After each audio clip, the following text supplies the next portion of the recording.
Terletak di pesisir timur Semenanjung Malaya, di sepanjang Teluk Thailand di Thailand Selatan, Provinsi Pattani modern menempati sebagian wilayah Pattani yang bersejarah dan mencakup distrik-distrik pesisir, muara yang dibakari bakau, dan desa-desa nelayan. Provinsi ini membentuk salah satu provinsi paling selatan di Thailand yang berbahasa Melayu dan Thai dan mayoritas adalah Muslim, dengan persentase kurang lebih 90% Muslim. Pattani di antara pusat kebudayaan Islam yang ada di Asia dan dikenal sebagai bekas negeri Melayu yang terbanyak melahirkan para ulama dan cendekiawan Islam. Posisinya di Semenanjung menjadikan Pattani penting secara historis sebagai pusat perdagangan maritim yang menghubungkan dunia Melayu dengan Siam, nama Thailand masa lalu, Sumatera, Kepulauan Melayu, dan sekitarnya.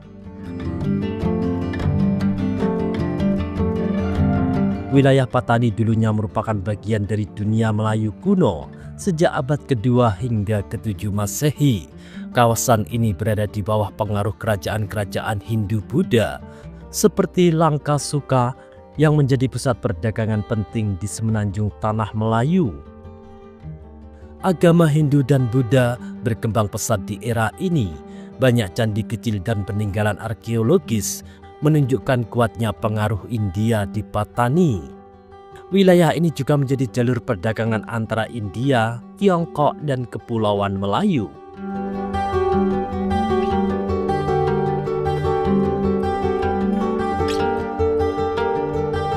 Sekitar abad ke-13 hingga ke-15, Islam mulai masuk melalui pedagang Arab, Gujarat, dan saudagar dari Pasai dan Malaka.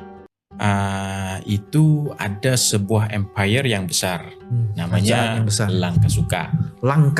Langkasuka. Setelah itu sampai ke abad ke-7. Sampai ke abad ke-7, kerajaan Sriwijaya masuk. Sriwijaya masuk abad ke-7 sampai segetingkrat.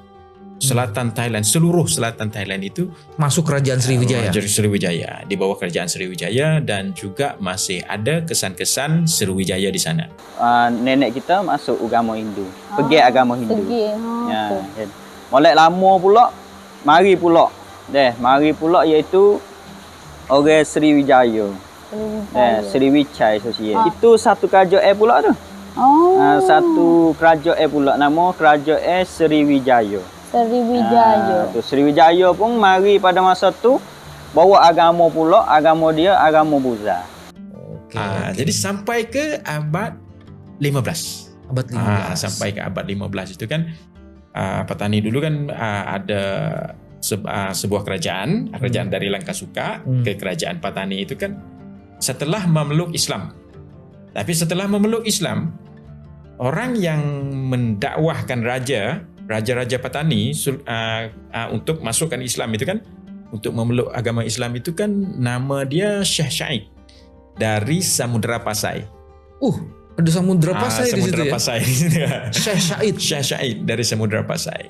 Dia yang mendakwah dan juga menyerukan Raja Pattani sewaktu itu kan, Raja Langkasuka sewaktu itu memelukkan Islam, memasukkan Islam. Kubu Tok Pasai, orang yang membawa raja yang pertama di Pattani masuk Islam. Kita sapa pula tempat seteruh, iaitu makam ataupun kubur pun boleh panggil kubur seorang Tok Guru, orang alim besar, ulama Pasai, ulama Pasai. Maka gelar dia Tok Pasai. Tok Pasai gelar sebab dia mari daripada Pasai. Pasai Aceh ni.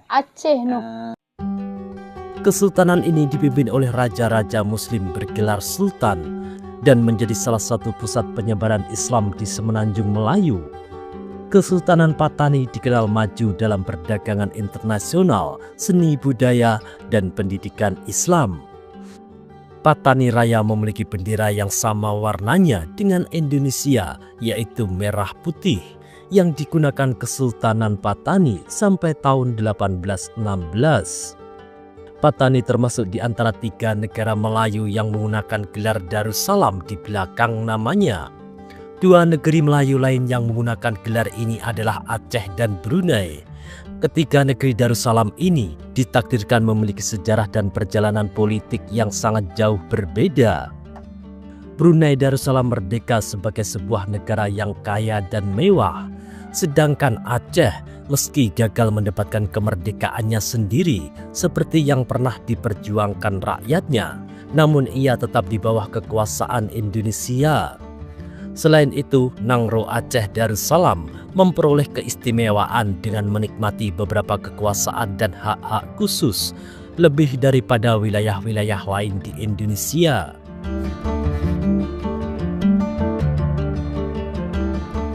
Di antara keluarga Darussalam ini, hanya Patani yang bernasib malang.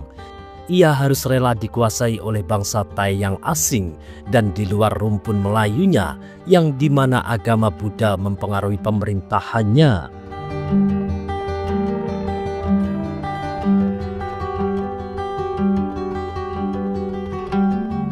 Dahulu, wilayah Kesultanan Patani mencakup sebagian wilayah yang kini berada di selatan Thailand, termasuk Patani, Yala, Narathiwat, dan Songkhla, dan utara Malaysia, Kelantan, dan Terengganu. Zaman kegemilangan Kesultanan Patani ialah dari tahun 1584 hingga 1649, yaitu semasa Patani di bawah pemerintahan Raja Perempuan atau Sultanah yang dikenal sebagai Raja-Raja Pelangi. Raja Hijau berkuasa dari tahun 1584 sampai 1616, Raja Biru 1616 sampai 1624, Raja Ungu 1624 sampai 1635, Raja Kuning 1635 sampai 1649. Zaman keemasan Patani bermula semasa pemerintahan 4 orang raja perempuan ini. Pemerintahan yang mempunyai kekuatan ekonomi dan ketentaraan kerajaan ini terbukti hebat. Patani terkenal sebagai pusat pembuatan meriam dan senjata. Meriam Sri Patani bahkan tercatat sebagai salah satu terbesar di Asia Tenggara. Meriam-meriam ini telah berjaya menyekat 4 kali serangan Siam ke atas Patani, yaitu pada tahun 1603, 1632, 1634, dan 1638.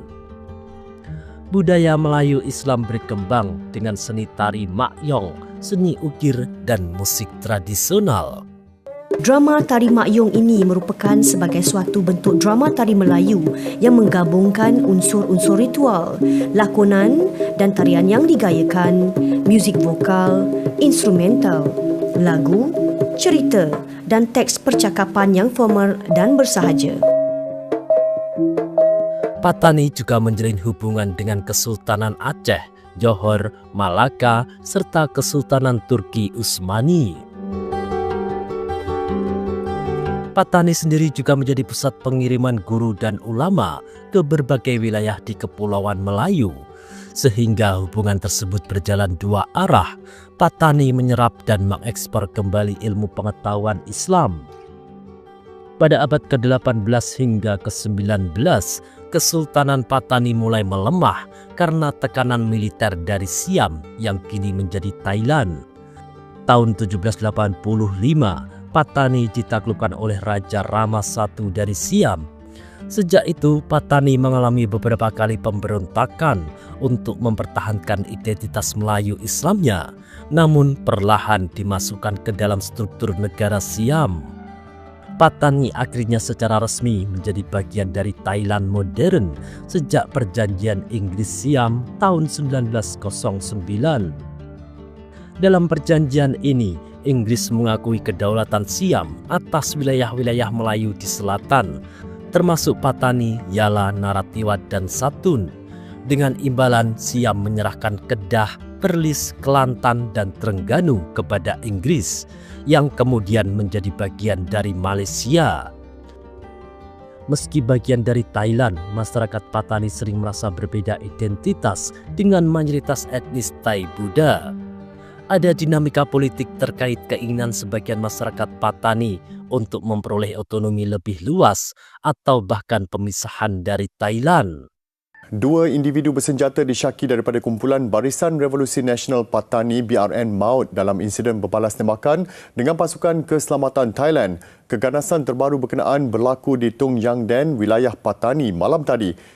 Konflik bersenjata sempat terjadi di awal 2000-an, namun kini pemerintah Thailand dan masyarakat lokal berusaha membangun perdamaian. Di tengah isu separatisme di kawasan selatan Thailand, ada daerah di Provinsi Patani yang menjadi potret betapa kerukunan antara umat beragama sudah terjalin sejak masa lalu. Bahasa Melayu Patani masih digunakan sehari-hari, meski bahasa Thai menjadi bahasa resmi. Kak Nana tahu nama dek?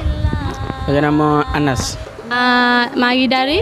Dari Patani. Patani.